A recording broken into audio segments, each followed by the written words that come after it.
ایک سیٹ کے اگینسٹ انہوں نے 5 کینڈیڈیٹ جو ہے وہ شارٹ لسٹ کرنے ہیں۔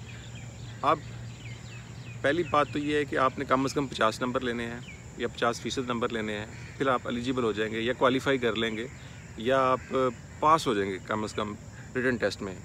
اور اس کے بعد پھر ہے کہ سیٹس کے مطابق جیسے 10 سیٹس ہیں پاکستان اسٹڈیز کی، تو 10 سیٹس کے اگینسٹ ان کو 50 کینڈیڈیٹ چاہیے جن کا انہوں نے انٹرویو کرنا ہے۔ ہو سکتا ہے کہ یہ 60-70 بھی ہو جائے، کیونکہ بعض اسٹوڈنٹس کے جو مارکس ہوتے ہیں وہ برابر ہوتے ہیں، تو وہ پھر کمیشن کے پاس یہ اختیار ہے کہ وہ ایک سیٹ کے اوپر 5 کی بجائے 6 یا 7 کینڈیڈیٹس کو بھی بلا لے۔ تو آپ یہ اندازہ کریں کہ اگر 2000 لوگوں نے پاکستان اسٹڈیز کے لیے اپلائی کیا ہے اور 10 سیٹس ہیں، اور ان 10 سیٹس میں انہوں نے 60-70 یا میکسیمم 100 لوگوں کو بلانا ہے، تو 1900 کے قریب ظاہر ہے کہ کامیاب نہیں ہو پائیں گے اور 100 کے قریب کامیاب ہوں گے۔ اب آپ نے ان 100 میں کیسے آنا ہے، آپ کیسے کمپیٹ کریں ان 100 میں آئیں؟ تو دیکھیں پاکستان اسٹڈیز یا ہسٹری، پہلے میں ہسٹری کی بات کر لیتا ہوں۔ ہسٹری جو ہے یہ سیمیسٹر سسٹم کے تحت بھی ہو رہا ہے اور اینول سسٹم کے تحت بھی ہو رہا ہے۔ اگر آپ اینول سسٹم کی بات کریں تو پارٹ 1 جو ہے اس میں 5 کورسز جسے ہم کمپلسری کورسز کہتے ہیں یا کور کورسز کہتے ہیں، ان کا آپ کو پتہ ہونا چاہیے کیونکہ زیادہ سوالات انہیں میں سے آتے ہیں۔ مثال کے طور پر تاریخ اسلام ہے، دوسرا پیپر ہسٹوریوگرافی کا ہے، تیسرا پیپر وہ جو مسلم رول کے حوالے سے یہاں پر اسٹیٹ اینڈ سوسائٹی کا پیپر ہے، چوتھا پیپر پاکستان موومنٹ کا، اور 5واں پیپر ہسٹری آف پاکستان کا۔ یہ تو پارٹ 1 کے کمپلسری پیپرز ہیں۔ اسی طرح پارٹ 2 کے اندر جائیں تو 3 گروپس بن جاتے ہیں، ایک انڈین ہسٹری کا، ایک یورپین ہسٹری کا اور ایک اسلامک ہسٹری کا۔ اب اسلامک ہسٹری ہو، انڈین ہسٹری ہو یا یورپین ہسٹری ہو، یہ بھی 5 کورسز پر یا پیپرز پر مشتمل گروپس ہیں، لیکن ان میں سے 2 پیپرز ایسے ہیں جو خاصے امپورٹنٹ ہیں، ان سے بھی MCQs بنائے جاتے ہیں۔ مثال کے طور پر اگر ہم اسلامک ہسٹری کی بات کریں تو پارٹ 1 کا پیپر تو ظاہر ہے ہی ہے کمپلسری، جو پہلا پیپر ہے، لیکن پارٹ 2 کے اندر اسلامک ہسٹری میں وہ بنو امیہ بنو عباس سے سوالات پوچھ سکتے ہیں۔ اسی طرح اگر ہم انڈین ہسٹری کی بات کریں تو وہ جو گریٹ مغلز کا پیپر ہے بابر سے لے کر اورنگزیب تک، اس میں سے MCQs بنتے ہیں۔ اسی طرح اس سے پہلا جو پیپر ہے سلطنت ایرا کا، جس میں 5 خاندانوں کی ڈائنیسٹیز کے حوالے سے بات کی گئی ہے، اس میں سے کچھ سوالات آ سکتے ہیں۔ اور اگر ہم یورپین ہسٹری کی بات کریں تو جو ارلی ماڈرن یورپ ہے، جس میں رینیسانس اور ریفارمیشن کی موومنٹس چلیں، وہ خاصا اہم پیپر ہے، اور دوسرا پیپر جو ماڈرن یورپ کا ہے۔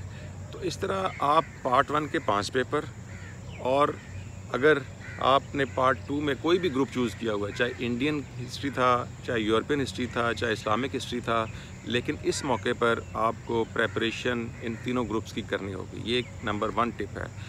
آپ نے اگر اسلامک پڑھی ہوئی ہے پارٹ 2 میں، تو اس کے ساتھ آپ نے یورپین اور انڈین ہسٹری کے بھی 2 پیپرز کی کم از کم ضرور پریپریشن کرنی ہے، کیونکہ یہ جو کویسچن پیپر ہوتا ہے، آبجیکٹیو پیپر ہوتا ہے، یہ شفلنگ کے ساتھ آتا ہے، یہ بانٹ کر آتا ہے، تمام گروپس کو، تمام آسپیکٹس کو، تمام پیپرز کو، پورے سلیبس کو سامنے رکھ کر ترتیب دیا جاتا ہے۔ ایک چیز تو یہ ہوگی۔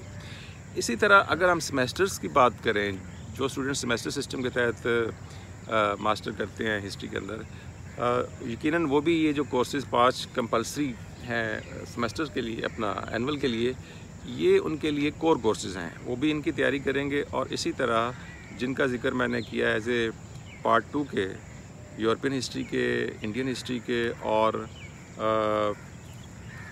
اسلامک ہسٹری کے، تو وہ بھی یہ کورسز دیکھیں گے۔ اس طرح وہ بھی کم از کم 15-16 کورسز ضرور تیار کریں۔ اچھا، اب سوال یہ ہے کہ تیاری کہاں سے کریں، کس کتاب سے کریں؟ یہ بڑا ہی کامن سا سوال ہے کہ سر ہمیں کوئی ایسی کتاب بتا دیں جس کو ہم پڑھ کر یہ تیاری کر لیں۔ دیکھیں، اس میں میرا آپ سے مشورہ یہ ہے، آپ کو تجویز یہ ہوگی کہ اس کے لیے کوئی ایک کتاب نہیں ہے، اور یہ جیسے میں نے شروع میں عرض کیا، یہ ایک مقابلے کا امتحان ہے اور کہیں سے بھی سوال آ سکتا ہے، اس لیے آپ تھورلی اسٹڈی کریں۔ لیکن چونکہ ٹائم کم ہوتا ہے اور اسٹوڈنٹس کی یہ خواہش ہوتی ہے کہ کم وقت میں وہ ان تمام کورسز کو کور کر لیں، اور اگر وہ سورسز کی طرف جائیں گے، بڑی کتابوں کی طرف جائیں گے تو شاید وہ ان تمام کورسز کی پریپریشن نہ کر سکیں. یہ بات ٹھیک ہے، لیکن میرا مشورہ یہ ہے کہ آپ کوئی ٹیکسٹ بک بھی دیکھیں. اور ٹیکسٹ بک کی اگر میں بات کروں تو میرا خیال ہے کہ ٹیکسٹ بک اگر آپ نے لینی ہے تو کسی ایسے آتھر کی لیں جو خود بھی ٹیچ کرتا ہو، ٹیچر ہو. کم از کم ہمارے پنجاب یونیورسٹی میں سے تو کسی نے نہیں لکھی، لیکن مجھے اتنا پتا ہے کہ دوسری یونیورسٹیز کے کچھ اساتذہ نے یہ کتابیں لکھی ہوئی ہیں، تو آپ وہ ضرور دیکھیں. کیونکہ جو صرف پبلشر کی گائیڈ ٹائپ بکس ہوتی ہیں اس میں بہت زیادہ مسٹیکس ہیں. میں نے 1-2 کتابیں دیکھی ہیں، ان میں خاصی مسٹیکس مجھے نظر آئی ہیں. لیکن کم از کم آپ کسی ایسے ٹیچر کی کتاب لیں جو خود بھی ٹیچ کرتا ہو اور اس کو کنسیپٹس کا پتہ ہو، ان بیسک ٹرمینالوجیز کا آئیڈیا ہو، تو وہ ذرا اچھی کتاب ہوگی. کن چیزوں کا دھیان رکھنا ہے آپ نے؟ ایک تو یہ ہے کہ اس میں مارکنگ کرتے وقت نیگیٹو مارکنگ بھی ہوتی ہے. مثال کے طور پر اگر آپ کا کوئی جواب درست نہیں ہے، غلط ہے، تو اس کے نمبر بھی کاٹے جائیں گے. اور یہ جو پبلک سروس کمیشن کی ویب سائٹ ہے، اگر آپ اس کو دیکھیں تو وہاں پر بڑا کلیئرلی مینشن ہے کہ 0.25%، یعنی کہ اگر آپ کے 4 سوال غلط ہیں تو آپ کا 1 نمبر کٹ جائے گا. تو آپ جب پیپر کو اٹیمپٹ کریں تو چونکہ MCQs پیپر ہونے ہیں، اس میں چوائسیز ہونی ہیں، ایک اسٹیٹمنٹ کے نیچے 4 آپشن دیے ہوں گے، تو آپ نے بڑے سوچ سمجھ کر دھیان کے ساتھ چوائسیز کو ایلیمینیٹ کرنا ہے، اور پھر آپ نے نیرو ڈاؤن کرتے جانا ہے اپنے جواب کو. اور مثال کے طور پر میں دیکھ رہا تھا پچھلا کوئی پیپر، تو اس میں ایک سوال یہ آیا ہوا تھا کہ 1592 میں لاہور میں کون سا مغل بادشاہ پیدا ہوا. اچھا، نیچے جو آپشن دی ہوئی تھی MCQs میں، اس میں بابر کا نام تھا، اس میں اکبر کا نام تھا، اس میں شاہ جہاں کا نام تھا، اور اورنگزیب کا نام تھا. یہ غالباً 4 نام لکھے ہوئے تھے. اب 1592 اوپر ڈیٹ ہے سوال کے اندر، نیچے 4 آپشن میں نے آپ کو بتائی ہیں: بابر، اکبر، شاہ جہاں اور اورنگزیب. اب 1592 دیکھیں، بابر تو آؤٹ آف کویسچن ہو گیا. بابر نے 1526 میں یہاں مغل رول سٹارٹ کیا، تو بابر تو ایلیمینیٹ کرتے ہیں. اسی طرح دوسری جو چوائس تھی اکبر کی. اب اکبر کا اگر آپ نے ایرا پڑھا ہے، کوئی اسٹڈی کی ہے، پریپریشن کی ہے، یا جب آپ MA کر رہے تھے، تو اکبر ظاہر ایک فیمس رولر تھا، تو اس کا دور حکومت تو آپ نے یقیناً دیکھا ہوگا. تو کب سٹارٹ ہوا؟ اکبر پیدا کب ہوا، کب سٹارٹ ہوا؟ 1556 کے قریب ظاہر ہے اس نے یہ رول سٹارٹ کیا. تو 1592 ظاہر ہے 1556، وہ تو آپ دوسرا اکبر کو بھی نکال دیں. اب پیچھے بچتی ہیں شاہ جہاں اور اورنگزیب. اس میں سے کوئی ایک ہو سکتا ہے. اور پھر آپ دیکھیں، تھوڑا جج کریں کہ اورنگزیب 1707 میں اس کی ڈیتھ ہوتی ہے اور گریٹ مغل ایرا ختم ہوتا ہے. تو 1592 1707 ان 2 ٹائم پولز کو بھی تھوڑا سا آپ کمپیئر کریں تو غالباً 115 سال بنتے ہیں. تو شاید اورنگزیب بھی نہیں ہو سکتا. تو پھر پیچھے بچتا ہے شاہ جہاں. تو شاہ جہاں میرا خیال ہے کہ درست آپشن ہے اس کی.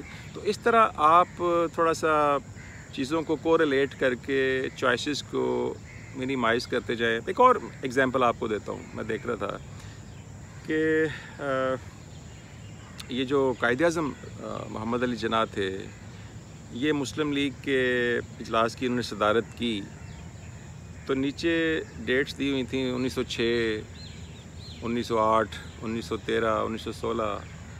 تو پھر اگین وہی کہ آپ دیکھیں کہ قائد اعظم مسلم لیگ کا حصہ کب بنے. اگرچہ مسلم لیگ 1906 میں بن گئی تھی، تو قائد اعظم تو اس وقت اس کا حصہ نہیں تھے.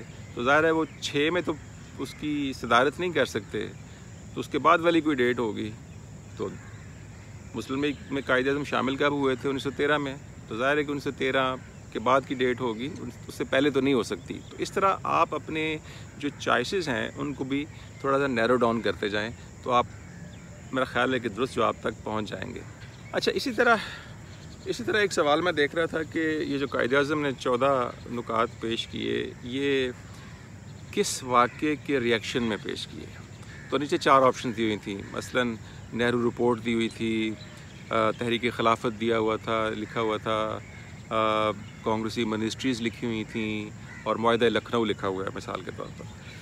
تو اب آپ دیکھیں کہ اگر آپ کے ذہن میں یہ ڈیٹ ہے کہ قائد اعظم کے 14 پوائنٹس کب آئے تھے، تو پھر آپ بالکل ایکوریٹ اور کریکٹ آنسر پر پہنچ جائیں گے. تو کانگریسی وزارتیں تو ظاہر ہے کہ بہت بعد میں بنی، اور لکھنؤ کا جو معاہدہ تھا وہ بہت پہلے ہو گیا تھا. تو بیچ میں جو امپورٹنٹ واقعات ہیں وہ دو تھے، ایک تو تحریک خلافت تھی اور دوسرا نہرو رپورٹ. تو تحریک خلافت تو ہو نہیں سکتی، اس لیے نہیں ہو سکتی کہ ظاہر ہے کہ اس کے آبجیکٹیوز اور تھے، ایشوز اور تھے، اور پیچھے بچتا ہے نہرو رپورٹ والا ایشو. تو نہرو رپورٹ ظاہر ہے کہ ہندوستان کے جو کمیونل ایشوز تھے، جو کانسٹیٹیوشنل ایشوز تھے، اس پر ہی انہوں نے یہ رپورٹ مرتب کی تھی. تو یقیناً پھر نہرو رپورٹ ہی اس کا کریکٹ آنسر ہے. تو اس طرح آپ اپنی چوائس کو نیرو ڈاؤن کریں اور درست آنسر تک آپ پہنچ سکتے ہیں. اسی طرح کچھ سٹیٹمنٹس بڑی کنفیوزنگ ہوتی ہیں، ان کا بڑا مشکل ہو جاتا ہے کہ کون سا ایکوریٹ یا کریکٹ آنسر ہے. مثال کے طور پر ایک سوال یہ تھا کہ 1944 میں جو گاندھی جناح ٹاکس ہوئیں اس میں جناح اور گاندھی کتنی مرتبہ ایک دوسرے سے ملے؟ 10 مرتبہ، 11 مرتبہ، 12 مرتبہ، 13 مرتبہ، 4 آپشن دیے ہیں. تو یہ ایسا سوال ہے کہ جس کا جواب شاید بہت زیادہ ایکوریٹ نہیں ہو سکتا، کیونکہ 10 مرتبہ بھی ملے ہوں، ہو سکتا ہے 11 مرتبہ ملے ہوں، 12 مرتبہ. یہ بڑا کنفیوزنگ ہے. یہ تو پیپر سیٹر کو بھی بعض اوقات چاہیے ہوتا ہے کہ وہ ایسا کویسچن بنائیں جو کنفیوزنگ نہ ہو. اچھا، ایک اور چیز جو پنجاب کے پبلک سروس کمیشن کی ویب سائٹ پر بڑی کلیئرلی مینشن ہے، اگر آپ سمجھتے ہیں کہ کوئی کویسچن ایسا ہے جو کہ ارریلیونٹ ہے، ارریلیونٹ ان اے سینس کہ اس کے جو آپشن دیے ہوئے ہیں نیچے ان میں سے کوئی بھی آپشن درست نہیں ہے، آپ کو پورا کانفیڈنس ہے، تو پھر آپ کمیشن کو تحریری طور پر ای میل کے ذریعے اس کی کمپلین بھی کر سکتے ہیں، اور سیم ڈے کرنی ہوگی. اس پر لکھا ہوا ہے. NTS ایک زمانے میں ٹیسٹ لیتا تھا، اس میں بہت زیادہ اسی طرح کی مسٹیکس ہوتی تھیں. جو سبجیکٹ بیسڈ پیپرز ہوتے تھے کہ ایک سٹیٹمنٹ دی ہوئی ہے اور نیچے جو اس کے آپشن دی ہوئی ہیں ان میں سے ایک سے زائد درست، یقینی طور پر ایک سے زائد درست ہو سکتی تھی. تو اس میں ظاہر ہے کہ جو اسٹوڈنٹس ہوتے ہیں یا جو کینڈیڈیٹس ہوتے ہیں ان کی تو کوئی مسٹیک نہیں ہوتی، یہ پیپر سیٹر کے اینڈ پر ہوتی ہے، تو اس کو بھی آپ ایڈریس کر سکتے ہیں. یہ کچھ باتیں تھیں جو آج صبح واک کرتے ہوئے میرے ذہن میں آئیں. تو کوشش کروں گا کہ میں آپ کے ساتھ کوئی زوم میٹنگ کروں یا گوگل میٹ کے ذریعے آپ سے مخاطب ہوں اور آپ کے ذہنوں میں جو سوالات ہوں وہ ہم ایڈریس کر سکیں. اور ابھی تو ٹائم ہے، اس حوالے سے پریپریشن کا ٹائم ہے. تو آج اتنا ہی، باقی انشاءاللہ پھر آپ سے رابطے کی کوشش کریں گے. تو امید ہے کہ آج صبح مارننگ واک کی یہ گفتگو آپ کو پسند آئی ہوگی. چلیں، تب تک کے لیے اجازت. اللہ حافظ.